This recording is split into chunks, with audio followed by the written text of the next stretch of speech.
na ako sa lahat. Pamilya, problema, school.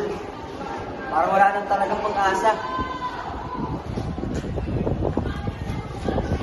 Pre, meron naman yung papalakas na isang gamit mo yung mawala yung stress. Ano ba yan? Marami.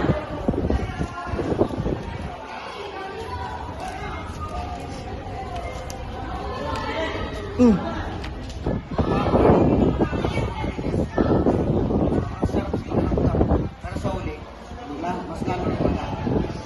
Ha? Ano bang nangyari sa'yo? Wala nang tiwala sa pamilya ko at hindi ka na masirang kinabukasan mo. Nandito para ipaalala sa iyo ng droga ang solusyon sa iyong problema. At sa pagpapago. Pre, hindi ko naisip na malaki epekto pa yung pinapagawa ko sa'yo. Ano sa inyo mga pare? Pipiliin ko lagi sumama ng patas. Ang tunay na lakas ay laging tumatanggi. Say no to drugs, yes to life.